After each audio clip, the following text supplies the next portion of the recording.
नमस्कार दोस्तों। आज की जो आपको मैं सच्ची कहानी सुनाने जा रहा हूँ वो है कनौज की। कनौज की एक बहादुर बेटी की कहानी है। बहादुर और बदकिस्मत भी। बदकिस्मत इसलिए क्योंकि उसके साथ छोटी सी उम्र में ही दरिंदगी हो जाती है। महज 15 साल की उम्र में उसके साथ वह हैवानियत होती है जो कि वो सारी उम्र नहीं भूल पाएगी। बदकिस्मत उसको हम इसलिए भी कह सकते हैं क्योंकि उसके साथ दरिंदगी करने वाला जो शख्स है वो उसकी बुआ का जानकार था, बल्कि उसकी बुआ जानबूझकर अपनी भतीजी को उस आदमी के पास लेकर गई थी।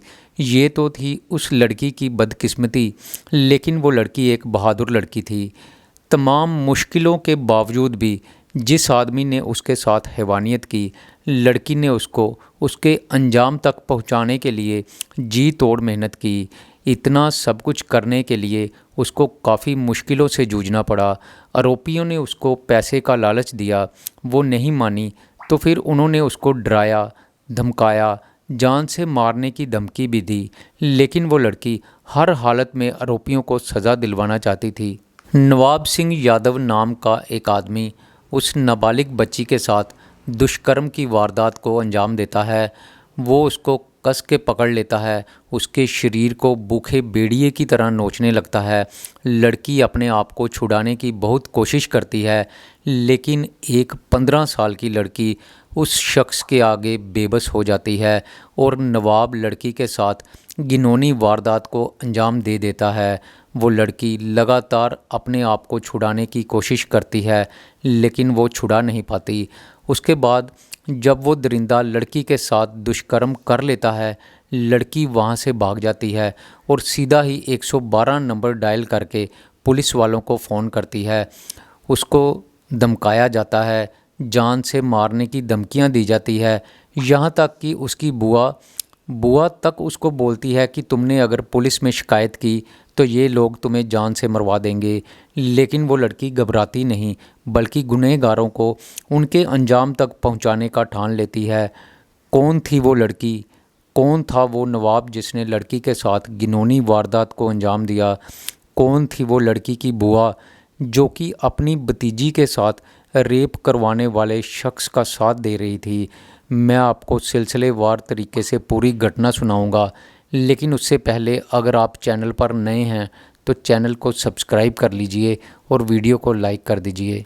तो चलिए दोस्तों, कहानी की तरफ आगे बढ़ते हैं। महज 15 साल की लड़की जिसके साथ रेप की घटना होती है, उसे पुलिस के पास जाने से रोकने की तमाम कोशिशें की जाती हैं। उसके घर वालों को जान से मारने की धमकियां दी जाती हैं, लेकिन वो लड़की घबराती नहीं, बल्कि कोर्ट में भी अपने साथ हुई वारदात की खुद ही गवाही देती है। सारी सच्चाई वो कोर्ट में जज को बताती है और उसकी शिकायत पर नवाब सिंह यादव को गिरफ्तार कर लिया जाता है। दोस्तों, जो आज की सच्ची घटना मैं आपको सुनाने जा रहा हूँ, ये उत्तर प्रदेश के कनौज की है। पिछले महीने 12 अगस्त को सपा नेता और पूर्व ब्लॉक प्रमुख नवाब सिंह यादव ने उस नाबालिग लड़की के साथ रेप किया था। नवाब सिंह पूर्व सीएम अखिलेश यादव का बहुत ही करीबी है। जब नवाब सिंह यादव पर एफआईआर दर्ज होती है तो उसके परिवार वाले सारे इधर उधर भाग जाते हैं। नवाब के भाई के ऊपर 25,000 का इनाम घोषित किया जाता है। बात है 12 अगस्त की। पीड़ित लड़की अपनी बुआ के साथ लखनऊ गई हुई थी। वहां पर उसकी बुआ को नवाब सिंह यादव का फ़ोन आता है। जैसे ही फ़ोन की रिंग बजती है तो नाबालिग लड़की जो कि अपनी बुआ के पास ही बैठी हुई थी, वो देखती है कि उसकी बुआ के मोबाइल पर कॉल करने वाले का नाम नवाब सिंह यादव दिखाई देता है। बुआ जैसे ही फ़ोन देखती है, नवाब सिंह के साथ बातें करते करते वो उठकर एक कॉर्नर में चली जाती है। ये देखकर भतीजी को बड़ी हैरानी होती है। वो अपनी बुआ को पूछती है कि बुआ, ये नवाब सिंह कौन है? बुआ कुछ नहीं बोलती और फ़ोन पर बातचीत करने लगती है। लड़की नाबालिग थी, लेकिन वो बातों को समझ सकती थी। फ़ोन करने वाला शख्स उसकी बुआ को अपने पास बुला रहा था, लेकिन लड़की की बुआ बहाना लगाकर उसके पास जाने से बचना चाहती थी। वो फ़ोन पर बात करने वाले शख्स को कहती है कि मेरी भतीजी यहाँ पर आई हुई है, इसलिए मैं वहाँ पर नहीं आ सकती। दूसरी तरफ से आवाज़ आती है कि तुम्हारी भतीजी की उम्र क्या है? लड़की को सब कुछ सुनाई दे रहा था। बुआ कहती है कि वो 15 साल की है। फ़ोन करने वाला उसको बोलता है कि तुम फ़ौरन कन्नौज आ जाओ और अपनी भतीजी को भी साथ लेकर आओ। अब पीड़ित लड़की को भी तैयार होने के लिए बोलती है और कहती है कि मुझे कहीं काम से जाना होगा, तुम्हें मेरे साथ ही चलना होगा। मैं वहाँ पर तुम्हें कोई छोटा मोटा काम दिलवा दूँगी जिससे कि तुम्हें पैसे मिलते रहेंगे और तुम्हारे घर का गुजारा अच्छे से होता रहेगा। लड़की पहले ही गरीब माँ बाप के घर पैदा हुई थी। वो पहले अपने माँ बाप के साथ रहती थी और माँ बाप हमेशा पैसे के मामले में तंग ही रहते थे। बुआ उसको कुछ दिन पहले अपने साथ लेकर आई थी। बुआ ने बच्ची के माँ बाप को आश्वासन दिया था कि मैं अपनी जान पहचान के किसी बड़े आदमी के पास इसको काम पर रखवा दूंगी। जो पैसे आएंगे वो पैसे आपको भेज दिया करेगी, जिससे कि आपके घर का गुजारा भी ठीक से होता रहेगा और ये आगे के लिए पढ़ती भी रहेगी। तो लड़की के माँ बाप लड़की को बुआ के साथ भेज देते हैं। लड़की की बुआ लड़की को लेकर नवाब सिंह के कॉलेज पहुंच जाती है। जब वह लोग कॉलेज में पहुंचते हैं तो उनको नवाब सिंह के कमरे में लेकर जाया जाता है। कमरे में जाकर वो लोग देखते हैं कि नवाब सिंह ने खूब नशा किया हुआ था और वो अर्धनग्न हालत में कमरे में लेटा हुआ था। अंदर जाकर बुआ नवाब सिंह को कहती है कि साहब, ये मेरी भतीजी है, इसको कोई छोटा मोटा काम दिलवा दीजिए। नवाब बुआ को कमरे के बाहर जाने के लिए बोलता है। बुआ कमरे के बाहर जाकर खड़ी हो जाती है और नवाब कमरे के अंदर आकर कमरे की चिटकनी लगा लेता है। नवाब सिंह नाबालिग लड़की को लेकर कमरे के अंदर जब जाता है उसके बाद वो वहाँ की लाइट बंद कर देता है और लड़की के कपड़े उतार देता है और उसके साथ ज़ोर ज़बरदस्ती करना शुरू कर देता है। लड़की चीखती चिल्लाती है लेकिन उसको बचाने के लिए कोई भी नहीं आता। यहाँ तक कि उसकी अपनी सगी बुआ भी कमरे के बाहर ही खड़ी रहती है और वो अंदर नहीं आती। पीड़ित लड़की आरोपी से छूटने की काफ़ी कोशिश करती है लेकिन वो उम्र में छोटी थी और आरोपी कद काठ में काफ़ी बड़ा था, इसलिए वो बेचारी अपने आप को छुड़ा नहीं पाती और नवाब सिंह उसके साथ रेप कर देता है। लड़की ज़ख्मी हालत में थी। वो कमरे से बाहर की तरफ भागने की कोशिश करती है। नवाब सिंह उसको दोबारा से पकड़ लेता है लेकिन लड़की किसी तरह से नवाब के चंगुल से छूटकर बाहर की तरफ भाग जाती है। जैसे ही वो लड़की बाहर आती है तो देखती है कि बुआ बाहर दरवाजे पर पहरा दे रही थी। उसको समझते देर नहीं लगती कि ये सब कुछ किया धरा उसकी बुआ का है। बुआ ने जानबूझकर उसके साथ ऐसा घिनौना काम करवाया था, बल्कि बुआ तो सिर्फ इसी काम के लिए उसको नवाब के पास लेकर गई थी। लड़की अपनी बुआ से ज़बरदस्ती फ़ोन छीन लेती है और उसके बाद 112 नंबर पर फ़ोन करके पुलिस को बुलाती है। पुलिस लड़की के बताए हुए पते पर फ़ौरन से पहुंच जाती है। पुलिस जैसे ही कॉलेज के अंदर दाखिल होती है तो वो देखते हैं कि आरोपी नवाब सिंह अभी भी नग्न हालत में पड़ा हुआ था। उसने बहुत सारा नशा किया हुआ था। पुलिस उसको गिरफ़्तार करने लगती है तो पीड़ित लड़की की बुआ उस नवाब को बचाने की कोशिश करती है। वो कहती है कि इस लड़की के साथ दुष्कर्म नवाब ने नहीं किया बल्कि किसी और ने किया है और वो आपको देखकर भाग गया है। लेकिन पुलिस वाले बुआ की बातों से सहमत नहीं थे। पुलिस वाले मौके के हालात देखकर घटनाक्रम को फ़ौरन से समझ जाते हैं कि ये काम नवाब सिंह ने ही किया है। लड़की को मेडिकल करवाने के लिए भेजा जाता है। बुआ लड़की के साथ ही रहती है। इस दौरान भी बुआ पीड़ित लड़की को यही समझाती रही कि पुलिस में मत जाओ, तुम्हें कोई गलतफहमी हो गई है। नवाब ने तुम्हारे साथ कुछ नहीं किया बल्कि जिसने तुम्हारे साथ घिनौना काम किया वो तो भाग गया है। अब लड़की इतनी भी बची नहीं थी, वो अपना भला बुरा समझ सकती थी।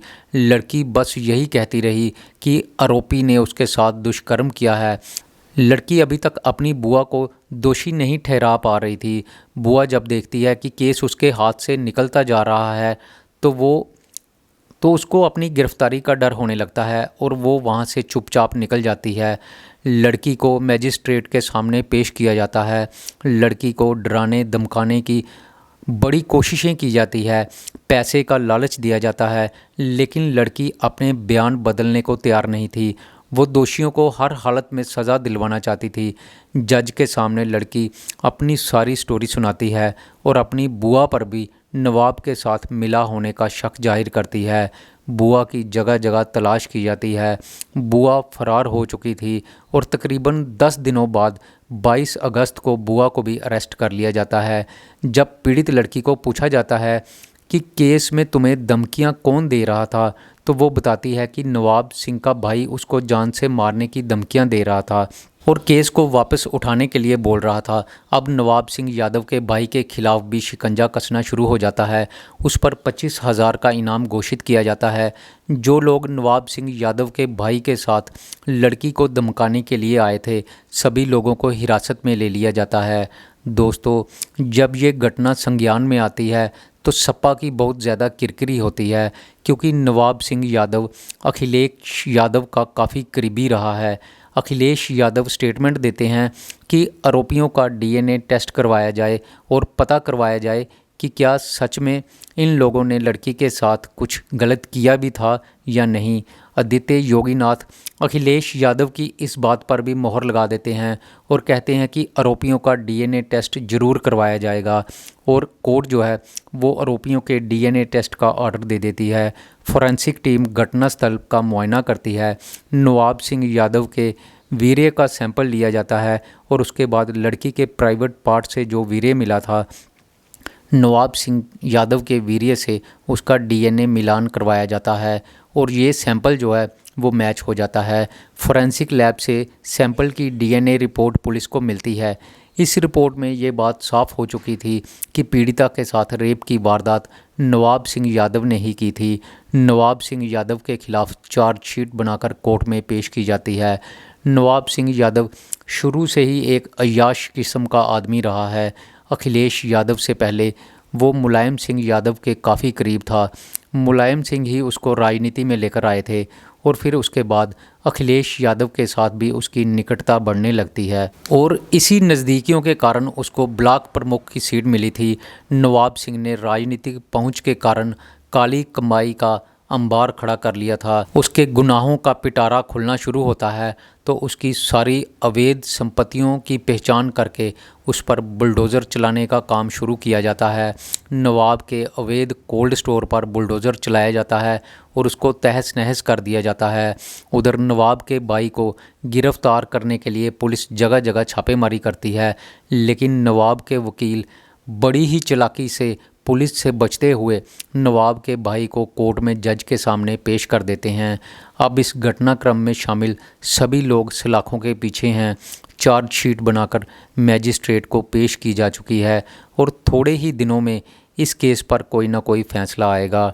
तो दोस्तों, जैसे ही इस केस में कोई नई अपडेट आती है मैं आपको सबसे पहले बताने की कोशिश करूंगा। दोस्तों, मेरी आज की ये कहानी यहीं पर ख़त्म होती है। मैं फिर आऊँगा आपके लिए एक नई कहानी लेकर। तब तक के लिए नमस्कार, शुक्रिया।